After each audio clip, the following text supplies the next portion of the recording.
जय Shri Radhe Krishna. I hope आप सब बहुत अच्छे होंगे। चलिए आज मैं आपसे चर्चा करने वाली हूँ कि भगवान वश में कैसे होते हैं। जो श्री कृष्ण हैं हमारे, उनको वश में कैसे किया जा सकता है। तो आप बताइए कैसे वश में हो सकते हैं भगवान। क्या आपके पैसों से हो सकते हैं वश में? नहीं।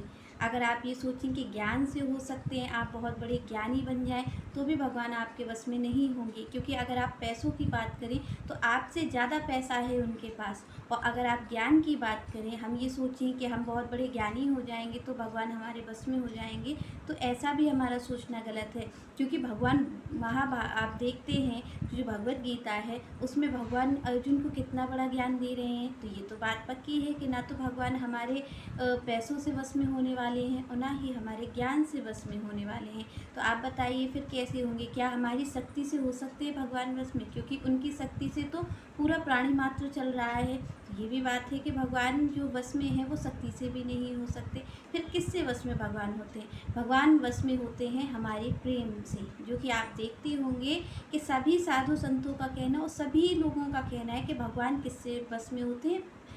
प्रेम से आपके और हमारे वश में होते हैं। क्योंकि क्या कहा है तुलसीदास जी ने, आपने रामायण पढ़ी हो तो तुलसीदास जी क्या कहते हैं तुलसी बाबा कि ईश्वर तो सर्वत्र समान है, पर किससे प्रकट होता है? प्रकट होते हैं वो प्रेम से।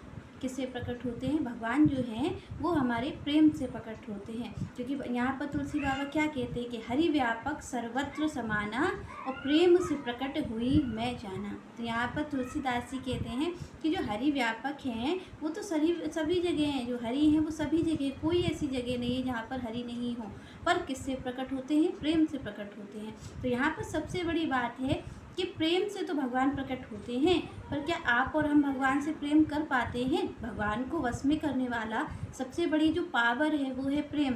पर क्या आप और हम कभी उनसे प्रेम कर पाते हैं? नहीं कर पाते हैं। पर कैसे हम भगवान से प्रेम कर सकते हैं? उसका कौन सा मार्ग है?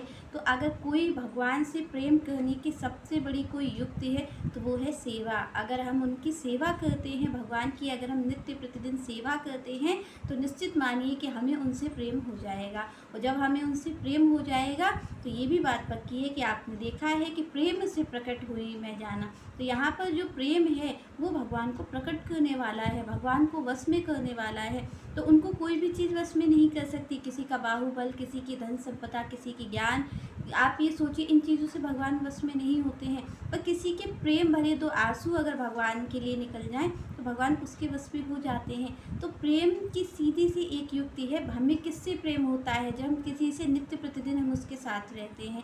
और साथ कब रहते हैं? कोई रीज़न होगा रहने का, तो सेवा। अगर हम भगवान की सेवा करते हैं, हम उनकी सेवा करेंगे नित्य प्रतिदिन, तो हमें उनसे प्रेम भी हो जाएगा।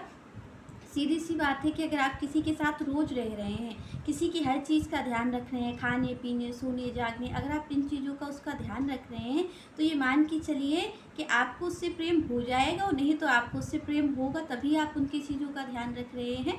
तो यहाँ पर सीधी सी बात ये है कि आपको भगवान की सेवा करनी है। तो यहाँ पर आप ये सोच रहे होंगे कि सेवा कैसे की जाए।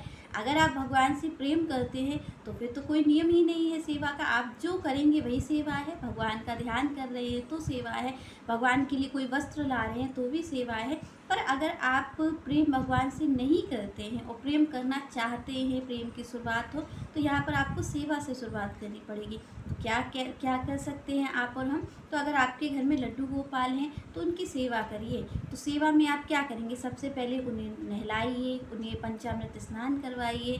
नहीं पंचामृत, वैसे तो पंचामृत स्नान करवाना चाहिए श्री कृष्ण को, कि आप दूध, घी, शहद ये सब आप लें, पंच चीज़ें लें, गंगा जल वगैरह ले लें।